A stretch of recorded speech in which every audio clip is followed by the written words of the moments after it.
We need to play this thing lang. Ayan, YouTube. And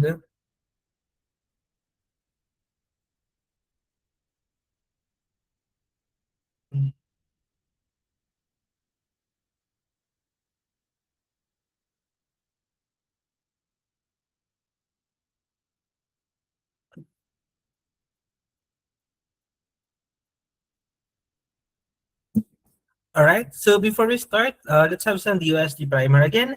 AUD this, ASET, USTED, DGAT, and UST. The ending is always DUST because that's the hardest exam talaga. And parang siya yung pinakala, di ba? Lahat ng mixture may differences yung ASET, USTED, DGAT, and UST. And siya rin yung explain natin mamaya. Pero lahat ng differences na yun is natatapos sila sa AUDT, sa DUST kasi pinaghalo-halo na talaga sila. Okay? So let me just play this one. Ayan. There we go.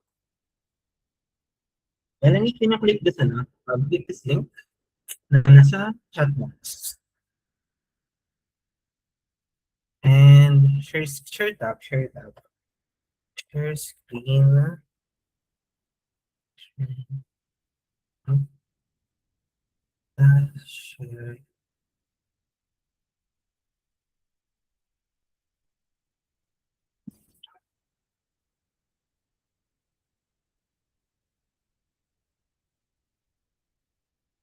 Alright, so let's watch. Sige, kahit mga first 10 minutes lang, we'll officially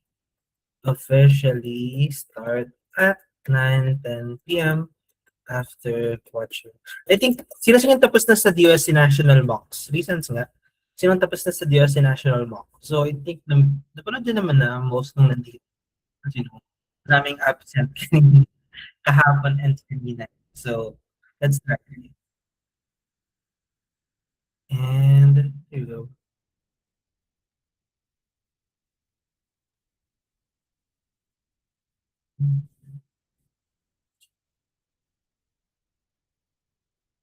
Alright, ako na lang mag-share screen. Again, please do not mute me. Mute me equals cancel. Charot. Sa Taguig po kami nun. So medyo Oh, okay na pala siya.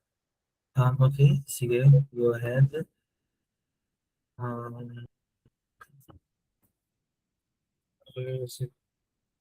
Life delicious with up to 50% off.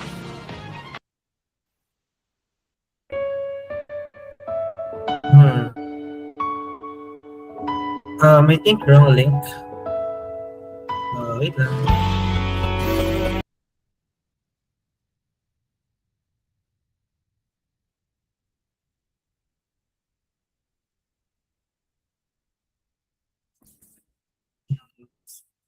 In love yata si Melanie, guys. Teka lang, pabigyan natin siya.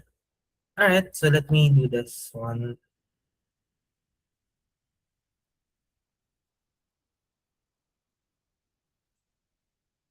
Ayun po, medyo mahirap po siya kasi hindi po siya ganun na tinangkilik ng mga kaklase ko. Oh, Kasi bakit? po, sa pagkakaalam ko kami sa buong school namin yung nag-apply ng scholarship. Oo. And sa Taguig po kami nun. So medyo nagulat po ako na 3 lang po kami. So that time po, yung pagpasa po ng... Kanya-kanya. Opo, kanya-kanya po talaga. So pinadala po namin sa DOST SEI. Tapos, pero totoo po yun na sa website na po yung application. So sobrang dali po and convenient po sa amin bilang scholar. Oo. Siguro po ang nakakatuwa lang po kasi sobrang forgiving po ng DOST kapag kulang ng requirements. Kasi May allowance pa para Opo. Kasi naalala ko po, i-complete. nakapasa po ako noon. Tapos, may message po nila ako na may kulang pa po akong requirements. So sabi ko po, medyo kinabahan po ako kasi, ayun nga po, may kulang pa po akong requirements. Tapos, buti po pinasa pa po nila ako kahit ganun po. Oh, we still give consideration naman kung minor requirements Ayan. lang naman to na Correct. hindi na mag-question dun sa eligibility ng Eligibility. aplikante. So, fortunately na Ayan. kuha din ni Opo, Princess Good yung job. scholarship. Passport picture na po. Ayan, at dahil DOST scholar ka, ayan, nandito ka ngayon para ma-share ang iyong Opo. experience. Ano ba, Sir Peter, ang coverage and benefits ng mga scholarships ni DOST?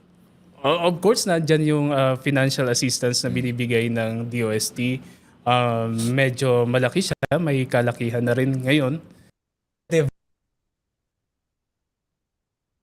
DOST Jerry P. Gavina. Hello, Sir Peter. Hi, JP and Princess, and of course sa ating mga DOST barkadas. No? Thank you for inviting me dito sa Maraming Saysay. salamat, sir, sa To pagpapaunlak. share with you yung mga opportunities natin, scholarship for the Filipino youth. Maraming salamat. Ano nga pala, sir, ang ating posisyon pagdating sa DOST SEI? Kayo Ako po ang ay Chief Science Research Chief Science Specialist. Specialist. Yan. So, si Sir ang magbibigay ng liwanag sa atin when it comes to DOST scholarships sa episode na ito. So, magsimula lang tayo, sir. Konting background tungkol po sa inyo. Ano po ba ang inaral ni Sir Peter nung siya ay nasa undergrad?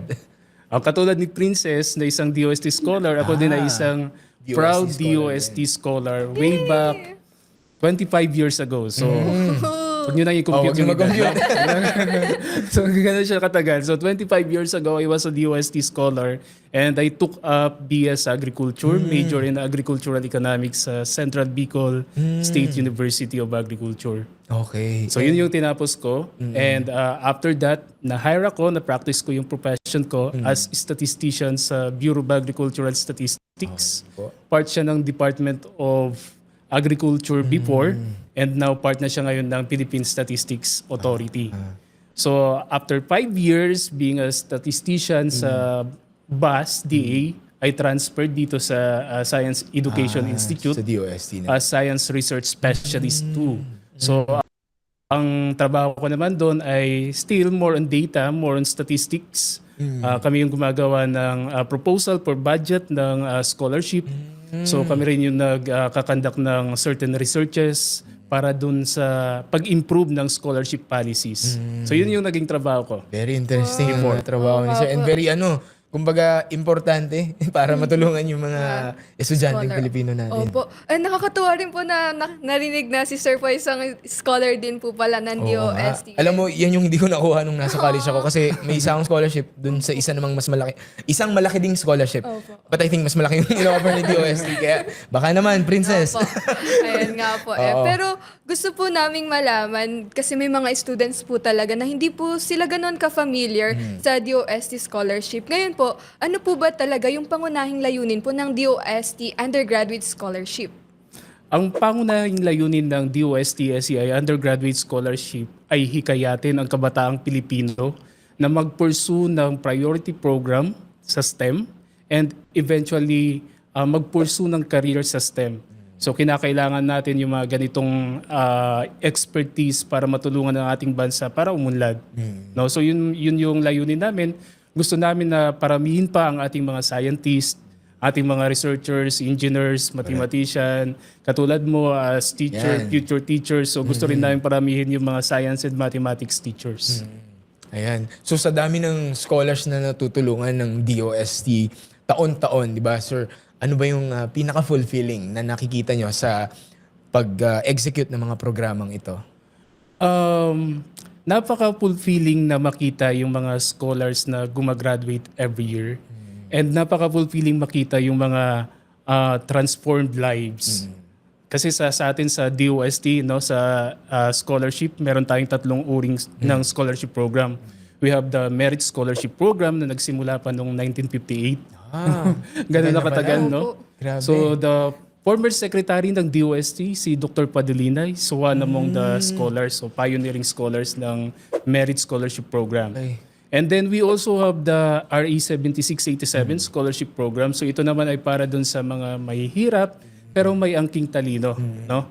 And then we have the RA 10612 Scholarship Program. So ang mga graduates nitong particular scholarship program nito ay expected na magturo ng science and mathematics sa secondary high school after matapos yung kanilang degree.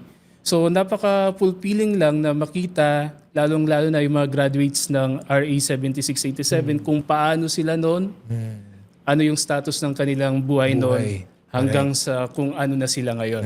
So some of them are now occupying key positions sa government, sa academy, mga nagtuturo na rin. So nakakatuwa lang na makita kung paano nagbago yung kanilang buhay. Ayan. So, nabanggit nyo na rin, sir, kanina na kumbaga sa program ni DOST Scholarships, merong 3. Actually, ang alam ko lang din talaga yung 2, yung madalas kong naririnig. ngayon ko lang din actually na Yung intindihan dulo at po. narinig na Opo. meron pang pangatlo para dun sa mga Oo. gustong kumbaga eventually magtuturo sa field din ng Ang STEM.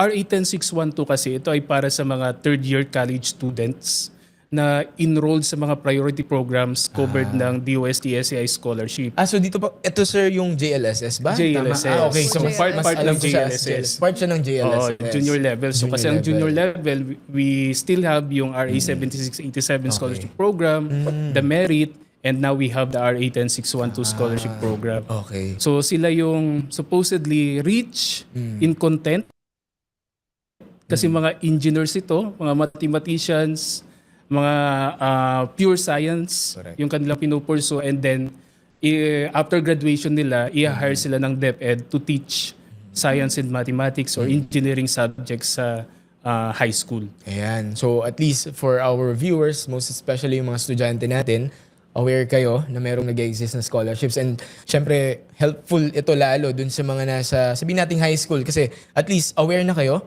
na meron kayong pwedeng antabayan ng scholarship, di ba? Totoo po. Normally nag-a-announce naman yan. Opo. Ikaw ba, Princess, saan mo nalaman na may scholarships na ganitong available before? Ayan po, actually po nalaman ko po siya sa chemistry teacher ko po. Nung senior high school po ako, like mismong grade 12 ko lang din po siya nalaman. Tapos yung way po ng paghikayat niya sa akin is aside from the fact na meron po tayong stipend na matatanggap, Oo.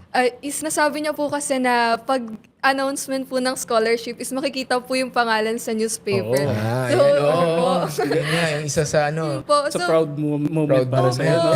So that time po sabi ko, alam, makikita po ng mama ko na, wow, makikita sa newspaper yung Oo. anak ko. So ayun po, isa po yung sa naghikayat din sa akin na, wow, apply magandang ka. motivation. And makikita yung pangalan mo in a good way, ha? Hindi yung nabalita si Princess. Princess, namataan sa... So, ngayon,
Sir, yung audio po naka-mute po. Hindi po namin marinig.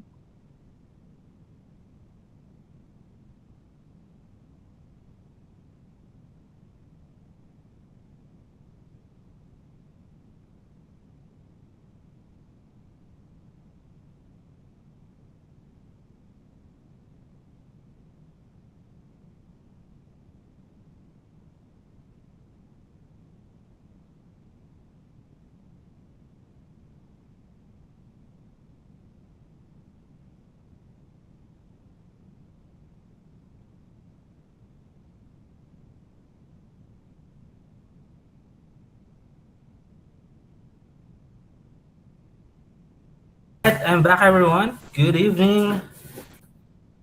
Thanks for that, Melanie. Oh yeah, sorry. Si Miss Melanie nag-share screen kanina, so... Okay, let's start. Okay, tumakbo ako sa kabilang building kasi naiwan ko yung pentab ko. But anyway, good evening, everyone. Welcome to day 1 of AUDD. First of all, isang malaking tanong. What's your target dream university? That's the biggest question. Okay, so for the first 5 minutes, I'm just gonna do some recaps kung ano yung nangyari after UPCAT, ano yung deadlines pa after UPCAT, bakit wala na tayong time after UPCAT. Okay, kasi marami sa inyo nagtataka, kakatapos ko lang ng UPCAT, review ulit. Okay, kasi nakakapag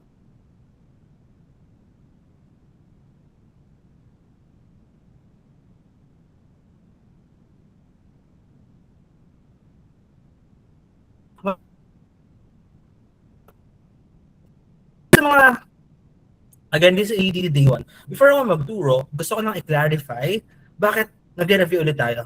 Okay? Kasi marami silang hindi pagising.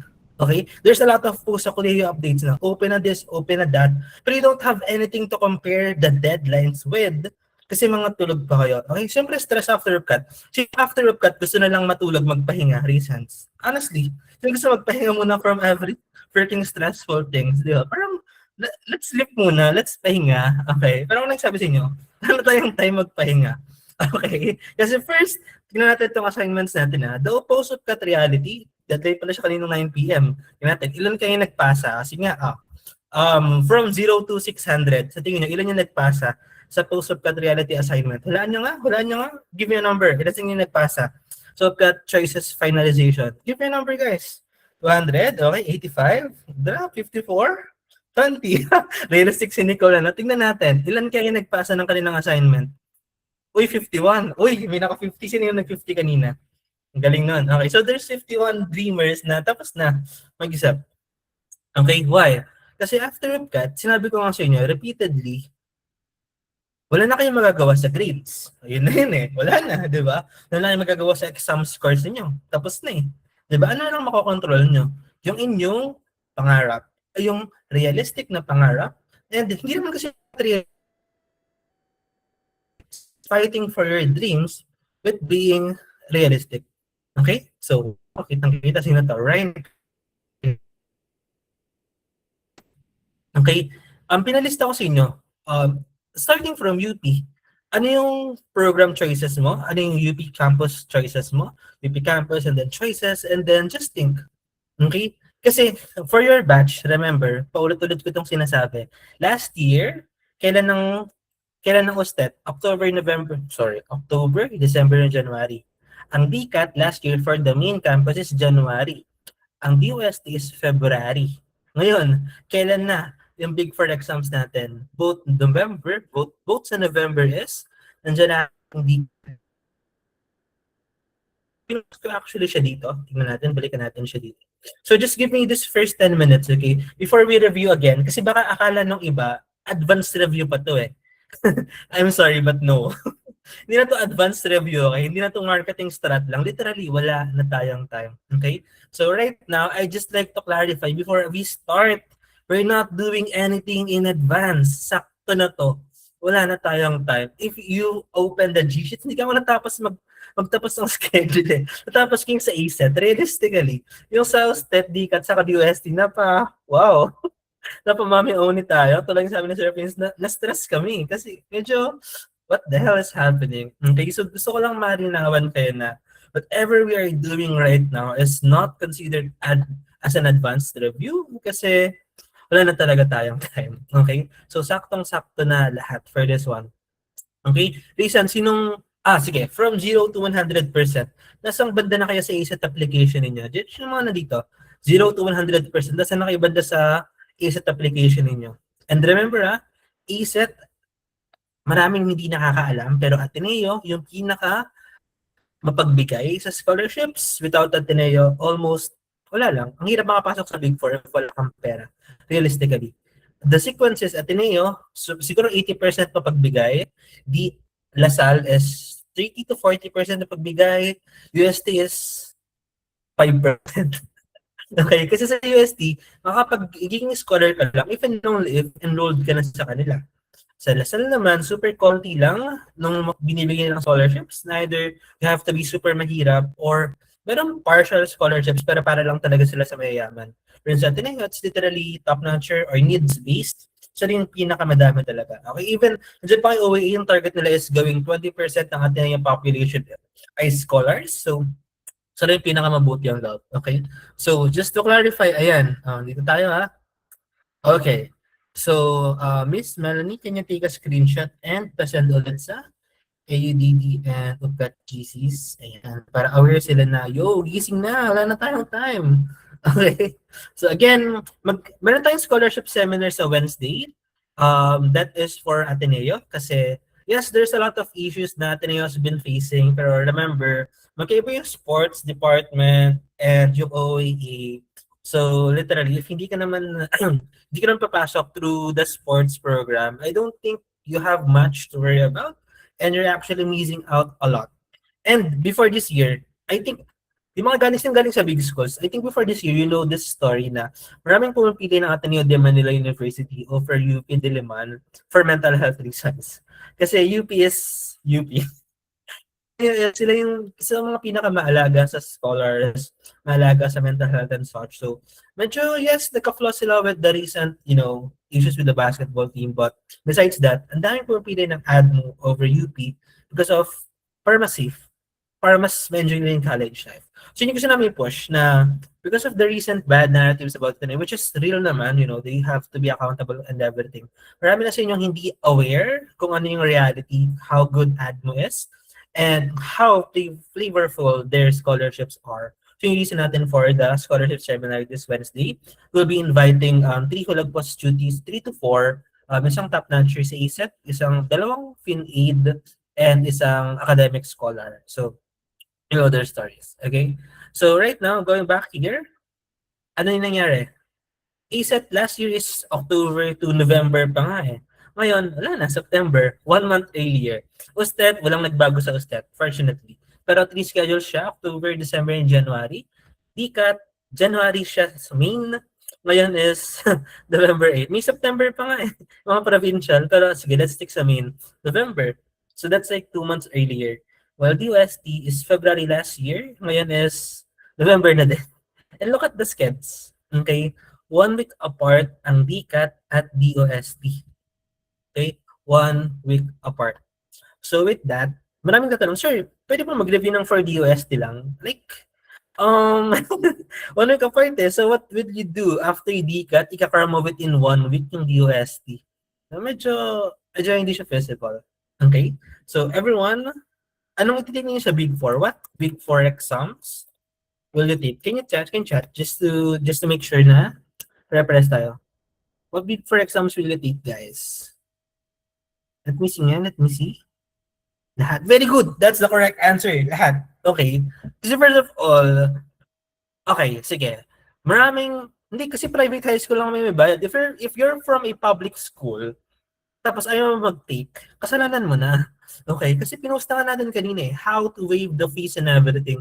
Kami na yung, wala po sa service center, not just to review, but to make you realize na, bro, dahil yung namimiss na chances. Okay?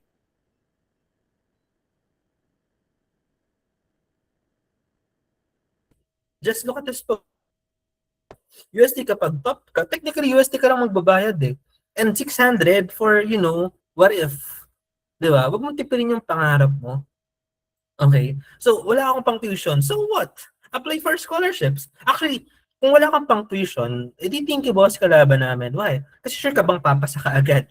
Ipasa mo muna. Okay? Pag pumasa ka na, may possible scholarships next year, diba? You should have options. Okay, marami kasi college updates eh. Hindi mag-exam, ayoko dyan, wala akong pang tuition. Tapos pag bumagsak sa universities, like, iiyak-iyak, saan ako papasok na school? It's their fault in the first place kung bakit hindi sila, diba? Big 4 is the biggest exam. So if you prepare for the Big 4, more likely, magiging madali lang sa'yo yung other SUCs, other state universities na exam. Mas madali yun, of course. Pero sila, ayoko mag-exam ng Big 4, wala namang pang tuition dyan. So pagdating ng February next year, saka magkakaroon mag-review. Tapos pag bumagsak, maninis eh. Kaya ako bumagsak kasi ganito ganyan. Sila naman yung may fault. Okay, so right now, I would encourage, lahat to sila may provincial testing centers. Big 4 yan eh. Di ba? And ASET, DCAT, and USC, wala namang bayad for public school students eh. So even if wala kang pang tuition, papasa ka ba? Yun muna, i-aim mo munang pumasa. Kasi pag pumasa ka, there will possibly be scholarships next year. You have options. Diba? Inisip, huwag kasing nega. Like, don't remove. Ikaw na yung tatanggal sa doors for opportunities eh. Kung mga pagsabi kang wala akong tuition, sure kang papasa ka ba? Di ba? Hindi ka naman sure eh. So, patunayan mo na yung sarili mo. Once na napatunayan mo na yung sarili mo, of course, doors will open, opportunities will open. You'll never know. Okay? UP is UP. UP is always the main target. Pero just for what ifs, di ba? You will have options. Kaya for my AADD duties, kaya nagdalawang mascot tayo. Ay gusto ko talaga kayong kausapin na sa isa. Medyo madami lang kayo, pero I'm trying my best. Okay? Kasi gusto ko pa-realize na yung 600 na yan, i-divide mo sa 4 years, that's like 5 piso per day or anything, di ba? Hindi mo alam kung anong mangyari next year. Okay? So, mahalaga na may options ka. Yun yung number 1. And second, if you prepare for the big 4 exams, magiging super dali na. PUPSET, PLMAT, or any other SUC, madali na yan. Kasi we ace the bigger guns eh. So, paano magiging mahirap pa yung small universities, di ba? We're not belittling them, pero realistically, if na-ace mo itong mahihirap, magiging madali na yung iba. Okay? Kaya maraming hindi magta-take ng Big 4, kailan sila magre-review? Pag December na, pag January na, magkakaram na naman, tapos pag bumagsak, maninisin ng iba. Diba? Tapos na tayo dyan. Okay? So, AUDD is ASET, USTED, DIGAT, and UST plus PUPSET and PLMAT. PUPSET and PLMAT will happen right after January. So, if hindi ito yung first time yung na hulagpos, sino nakita yung issue ng hulagpos last year sa PLMAT? Yung pinagbintangan kaming may backer daw kasi priorities, kaya meron. So priority sa PLM is yung Manila students, mga taga Manila. Pero super dami namin ipinasa na non-Manila. And like, wala lang, issues and such. Because we've prepared them sa big schools eh. So pagdating ng PLM, easy na sa kanila yon. So yung reason dito. So for our ka-chuties, na sir, hindi ako magtiting nito, ipupush muna kita na mag-take. And second, even if ayaw mo talaga, lahat ng matututunan mo sa AUDD is diretso na siya sa SUCs. Kasi it's UPCAT plus leveling up. So honestly, hindi naman perfect UPCAT review natin. Kaya nga naglagay din ako ng promises and adjustments, which is this. It's mainly no more highlighted subjects, no more scheduled batches. Batch. Diretso na tayo. Diretso, one single batch for everything. So wala naman ng time. And probably actually sa recordings maraming na-stress kasi pinaghiwa-hiwalay ko siya and maraming nahirapan dun. So that's my bad. So right now, for your batch is hiwa-hiwalay pa rin and may sama-sama na. Okay? Para mas madali tayo mga pag-review sa lahat. Yung AUDD is UPCAT plus leveling it up. Okay? And yun. And then we offered 75% scholarships for our UPCAT duties kasi we want them to finish hanggang dulo talaga ng camp. If hindi nyo pa rin alam, just last year, again,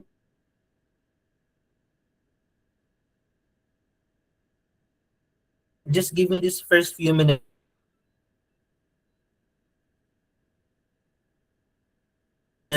to justify bakit kailangan nyo mag-take ng Big 4, bakit wala na tayong time, and bakit if small SUCs yung targeting nyo next year, you still have to review for AUDD at least. Okay? So, if di nyo lang, let me just click the page natin and reload. And regions pala, regions. From what region kayo?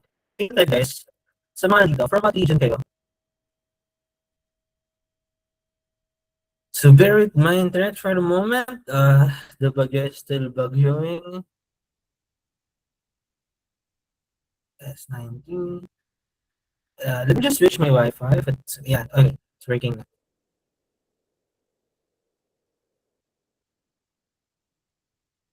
And ayan. Okay, so just to recap last year. Okay, so 2 years ago, we only had 4 Atheneum scholars. Tapos nag-jump siya sa 17 last year. So syempre, it's still the students, di ba, directive firm kasi sila yung naging magaling dyan eh. Pero I'm proud to say na madami kaming napilit na some of them, like literally, they did not plan to take sa Ateneo kasi like, wala lang, mukha daw pangyayamanin eh. Okay? Pero after nung lumabas ng results, yes, nakapasa sa UP, pero full scholar, tuition, dorm with allowance and everything. Maraming nagbago talaga yung direction sa buhay. So that's why we're pushing. Okay, we had top notchers, we had full scholars and everything. And ang dami sa kanila is wala talagang plan. After UP, balak lang nila mag-DOST. Pero here they are, studying the Big 4. Okay, so that's my goal. I want to increase this for you guys. So 17, mali niya, times 2. 30 plus na tayong full Athenian scholars next year. Again, DCAT namin actually, DLSU, we only have 4 scholars right now, full scholars. So, 2 years ago, isa lang. So, isa lang, 4. Tingnan, ang unti talaga. Mayroon pa ako ng scholars sa DLSU, promise, I swear. There are some na partial, pero hindi ko na siya kinount kasi partial lang naman siya. Gusto kong i-push is yung mga full scholars compared to 4 DLSU scholars compared to 17 full Atenean scholars. So, 13 lang. Hindi ko pala siya na-update. Oh my God. Hindi ko pa siya na-update. So, this was April 4 pa ka siya pinost. So, hindi ko pala na-update yung number. So, ayan. Mayroon din kami from gap year and everything. So, hindi imposibleng makapasok sa scholarship if and only if sisimulan mong mag-try. Okay? Remember, pinost na namin kung paano makakalibre sa exams. UST na lang talaga yung medyo wala talaga tayong choice. But, UST is hard. And ang pinakamalapit na DOST level is actually USTET. If aalisin mo yung trigo ng DCAT. Ang hirap lang sa DCAT last year is that crazy trigo topics na surprise, as in surprise. Pero exams-wise, in general, mas malapit yung USTET sa DOST. So, sinong ginawang pre-test ng UPCAT? Big question, sinong ginawang pre-test ng UPCAT? Raise your hands. Diba? Realistic tayo dito, pre. Pre-test, okay. So, kaya pre-test ko, wag yun ang auditin sa DOST. Okay. So, yun din. Kaya we're gonna complete the Big Four kasi based dun sa, discuss ko na rin yung timeline natin. Yun ang pre-test ng UPCAT. Okay, so, ganun talaga ang buhay, di ba? Nangyari ni, ano gagawin natin? Okay, kaya our EED schedule is a build-up kasi it's starting from ESET. So magkakaroon pa tayo ng full onboarding, maybe sa Thursday. Pero right now, gusto ko lang i-discuss yung flow. Tayo dito sa Hulagpos. And paano natin titipirin yung time natin? Kasi last year, honestly, after ng USTET, may 1 month kami to review. After ng USTET, meron kaming buong Christmas break to prepare for DCAT and DOST. So kahit mag-restart, kayang-kaya ng time eh. Ngayon wala. Ngayon we have 1 week, 2 weeks. Okay, so yun ang problema kasi. Kaya tayo nag-start agad. Kasi wala nang time. Okay, and marami pa rin hindi nakakaligay sa kanya. Okay, so let's open this. Dami nating post na, teka lang. Dami nating ganap sa buhay. Okay. Schedule. Alright, continue. So paano yun? Paano if wala na tayong Christmas break? Paano pa tayo magre-review? Okay, tama si James. From Christmas break, undas break na lang yung meron tayo. Okay. Kaya, ito na. Okay. So, our goal here is ASET. Ang coverage ang highlight ng ASET is language proficiency saka mental maths. Okay, and it's also matrix. Dalawang math ng ASET, isang grade 7 to grade 10 math, junior high school math lang, and isang, pinost ko na rin yung yung coverage. So, sige na. Para lang mabilisan nating ma-discuss lahat. Sige, bilis ko lang di-discuss. Pero again, this is in full sa onboarding. Pero hindi kasi lahat is makakasali sa onboarding. So, para lang maging aware yung iba. So, bakit ganito yung flow natin? Buksan ulit natin to. Nilatag na namin lahat sa page. Paano makalibre, ano yung coverage, ano yung reality. Kaya yung mga drama-drama namin dito, realistic yan. Okay? Kasi maraming unaware eh. Tingnan mo, pag malapit ng DOS, saka sa pag malapit na yung DOS, saka sila magigising. Dapat pala nag-review na ako ng September pa lang. So, schedule. Primer. Where's the primer? Teka lang guys. Nope. Yun, this one. Ayan. Okay.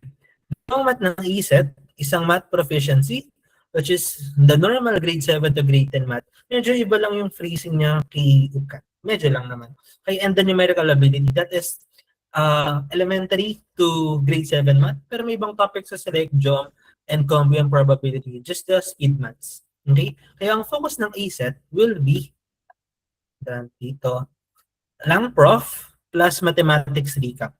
Lahat ng math dyan, mental math, saka normal math, and language proficiency. Pero pagdating natin ng USTET and DCAT, is focus na tayo sa sciences, and calculus, and trigonometry. Kumbaga, grade 7 to grade 10 math, saka language proficiency, ESET. Kasi siya yung focus nun eh. And nagkataon, pagdating ng USTET and DCAT, may magbabago sa lang prof, If hindi pa kayo aware, napaka-crazy ng lang prof ng English proficiency ng USTED is actual English plus grade 11 subjects, EAPP, oral com, and research, practical research. Di na namin alam kung bakit, pero ganun yung UST. So, lahat ng normal English is aralan ulit sa ACET. Pagdating ng USTED,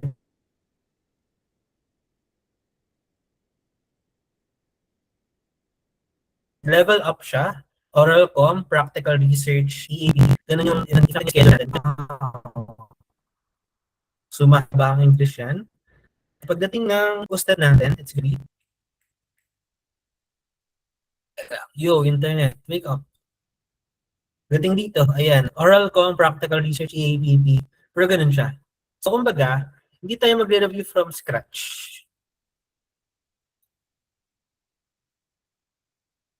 Okay, so yun ang goal. Wow, nagulat ako. Yun, okay. Ano ba ako? Wow. Okay. So, Hearts, nakakarinig na ulit ako. Medyo naghang yata ako. Hearts, nakakarinig na ako. Okay na ba? Hello, hi. Okay. Narinig ka ba ako, guys? Confirm nga. Confirm. Hindi pa ako rinig. Wait ah. Rinig po kayo, sir. Sir, rinig po kayo, sir. Sige, wait. Earphones na ako para medyo pumogi.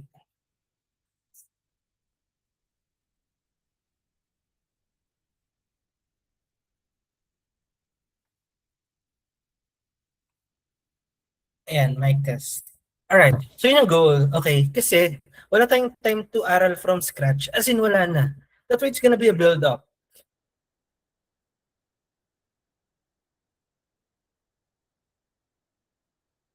Okay? And di ba inaral natin lahat ng math sa ACET?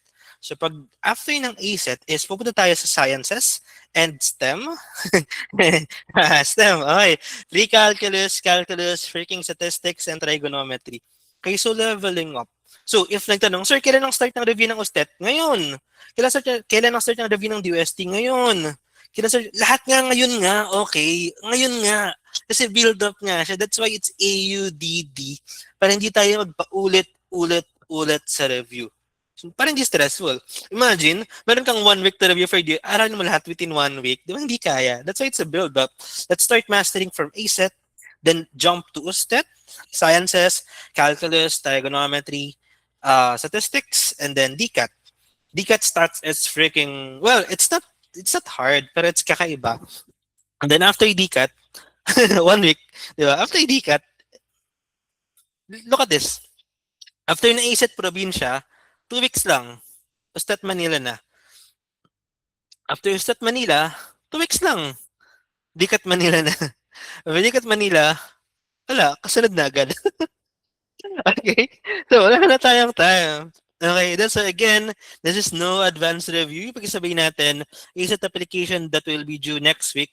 Pero I'm 80% sure may extend pa siya ng another week. Yun lang, max na yun na. Tapos, ACET to USTED to DCAT to DOST. Yun na kasi. Di ba? From Christmas break to Undas break. Yun yung problem natin dito. Okay? So now, may tanong pa ba? Sige, clarification of ano yung AUDD. Bakit sunod-sunod yung review? Bakit kailangan na mag-aral ngayon? Drop your questions. Go. Yes, so may ArcSine. Actually, fun yung ArcSine.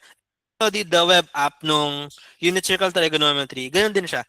All of my trigo solvings are dinivide ko lagi sila sa 4 steps para kaya natin sagutin lahat. Okay? Inventong 4 steps. So, I'm confident na madali lang talaga ng UPCAT, di ba? Naniwala kayo, di ba, quadrant 1 lang yung lumabas, o di ba? So, nakinig ng pabaon. So, quadrant 1 lang talaga yung most likely lalabas yan. Pagdating ng iba, wala lang quadrant 1, quadrant 1. Lahat ng quadrants nandiyan na yan. Abot ba yung review? Yes, of course, yun yung goal natin. Kaya tingnan nyo, so yung 1 week after DCAT, recap na lang siya. Kumbaga, before DCAT, tapos na dapat yung DOST review, recap na lang talaga, final coaching na lang. So if gusto niyo mag-review ng DOST ng November na, bahala kayo dyan. Hindi tayo tatanggap ng late enrollees. Siguro magtatanggap kami next week, pero after next week, wala na. Kasi bahala kayo sa buhay. Okay, at least boss na yung kalaban namin, di ba? Yun tayo eh. Yes, I mean, you don't know what will happen next year. Yun lang naman sa goal ko. Worth it po ba i-take toward? Yes, kasi you don't know what will happen next year. Okay, you're not a god to define na dito ako pupunta ito yung mangyari sa akin. You don't know eh. Family situation, just, what if something bad happens? You need to change your dreams. You need to be practical and everything. You don't know. Okay, I'm not, worst case scenario talaga. May mangyari sa family situation ninyo na biglang kailangan baguhin yung pangarap mo. Or, may masalan kang contest na biglang mabago lahat ng tingin mo sa buhay. Diba? We do not know what will happen in the future tomorrow. So as much as possible, just try and try. Huwag mong saraduhan yung sarili mo. Okay? Okay. So, ang kulit naman. Yes nga. If naisip mo yung Big Four, sa tingin mo magiging mahirap para sa yung smaller university. Di ba hindi? So that's the logic eh. Study for the bigger guns, so for the smaller guns, easy na, basic. Kasi yung pagsabayan ka sa mga next year pa magre-review, di ba? At least nalaman ka na sa kanila. Okay? So if wala nang questions, let's start the lesson. Okay. Punta tayo sa mental ability. The first thing na difference ng UPCAT, actually, hindi. Sinong natatandaan yung dalawang question sa, panoodin natin to. Sinong nakinig ng UPCAT pabaon? Meron ba di? Raise na. Sinong nakinig ng UPCAT pabaon? Diba? Dinascuss natin din yun, no? Yung, the only two possible logic questions. And din natin simulan. Okay. May logic questions sa UPCAT, pero technically, it's just basic. Okay, tinuro ko na. You just have to find if hindi siya yung super logic na you have to compute, katulad ng sinabi ni Kirby, all you have to do is find the contrapositive. So, balikan natin ng konti just to recap. And dito tayo magsimulan. Kasi, ang UPCAT is lang prof, math, science, and reading compre. Pagdating ng other exams, ba't ko kasi kinlose yung Facebook? So, pagdating ng other exams, one major change is the language proficiency. Wala siyang Filipino. And the second is the mental ability. Halos walang pure mental ability sa UPCAT kasi it's just patterns and few questions lang. Pero so sinong nabasa na nasa USTET, ang marami nagpapabagsak is the mental ability. And it's actually not hard. Pero may bumabagsak sa USTET, na mental ability. Lahat kami nakabasa na sa Reddit eh. So it's funny enough. Okay, kasi mahirap siyang aralin. Mahirap siyang ulaan. Siguro yan. Mahirap siyang ulaan. Answer syllogisms and everything. Ang difference ng syllogisms, ASET versus DCAT, USTET, and UST. Super pahirap ng logical reasoning na ASET. I don't know kung bakit. But the choices-wise, it's crazy. Compared sa USTET, DCAT, and UST na it's kind of objective. Now you can use mathematical bashings to answer it directly. Tapos sa ASET is medyo philosophical. So, well, naman na because of the holistic education, blah, blah, blah, blah, ng Ateneo, baka kaya nagiging ganun sila. Okay? So, let me just flash this recap. Mabilisan lang. Hulag pause, tutorials, and conditional set. 20 minutes pala siya. Sige, hindi ka na papanoorin lahat. Just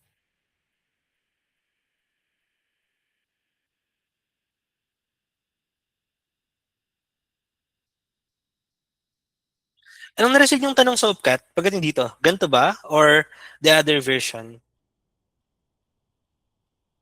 Or feeling ko the other version. Hindi, may naka-receive ng ganito. Tapos the second version is the Nasaan na yun? Sige na, let's start na. Okay, sige. Right now, I'm gonna teach you how to do this objectively and magically. Okay? So, sa mga nandito nung UPCAT, alam kong napanood nyo na to, pero bear with me kasi meron mo tayong mga bagong tuties. So, tuturo ko kung paano maging ganito na it's kind of objective, pero how do we use just, the boss method, wala masyadong technicals, and kailan dapat gamitin yung technicals na just find the freaking contrapositive and tapos na. Okay? I know you know this magic, but secret lang muna. Okay? So I have one single question. Let's watch this quickly.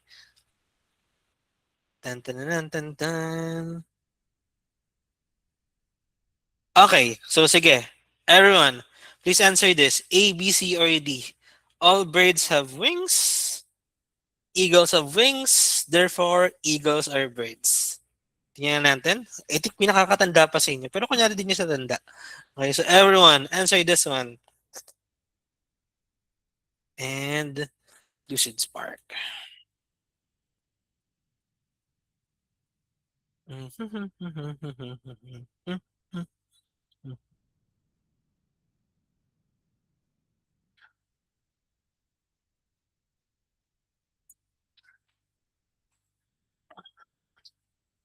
Alright, let me just get my pen tab. And pause ko pa ba yung recording or hindi na? Sige. I'm gonna restart the recording for the sake of easier and less stressful na panonood.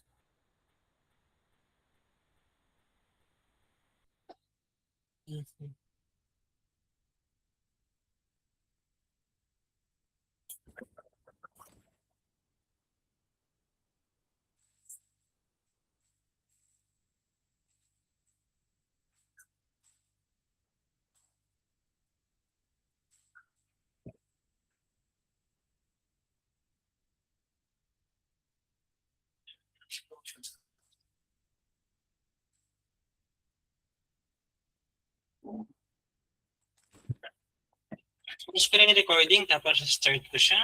And stop.